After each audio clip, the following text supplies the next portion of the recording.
আজকের ভিডিওতে আমরা একটি গুরুত্বপূর্ণ আপডেট নিয়ে কথা বলবো।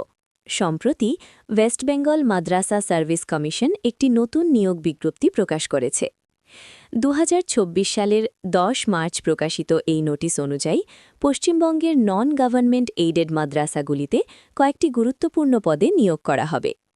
প্রথমত, অষ্টম স্টেট লেভেল সিলেকশন টেস্ট ২০২৪-এর মাধ্যমে নিয়োগ করা হবে হেডমাস্টার, হেডমিস্ট্রেস, সুপারিনটেন্ডেন্ট পদে। দ্বিতীয়ত, নন টিচিং ক্যাটেগরিতে দুইটি আলাদা পরীক্ষা নেওয়া হবে। একটি হল লাইব্রেরিয়ান পদের জন্য দ্বিতীয় স্টেট লেভেল সিলেকশন টেস্ট ২০২৪ এবং আরেকটি হল ক্লার্ক পদের জন্য দ্বিতীয় স্টেট লেভেল সিলেকশন টেস্ট ২০২৪। এই নোটিশে কমিশন জানিয়েছে যে আবেদন প্রক্রিয়া, যোগ্যতার মানদণ্ড, পরীক্ষার সিলেবাস এবং পরীক্ষার তারিখ সহ বিস্তারিত তথ্য খুব শীঘ্রই কমিশনের অফিসিয়াল ওয়েবসাইটে প্রকাশ করা হবে।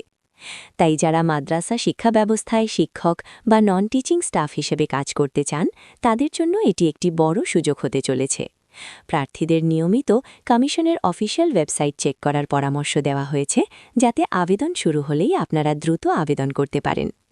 যদি আপনারা এই ধরনের চাকরির আপডেট, শিক্ষা সংক্রান্ত খবর এবং ভর্তি সংক্রান্ত তথ্য নিয়মিত পেতে চান, তাহলে আমাদের চ্যানেলটি সাবস্ক্রাইব করতে ভুলবেন না। ধন্যবাদ।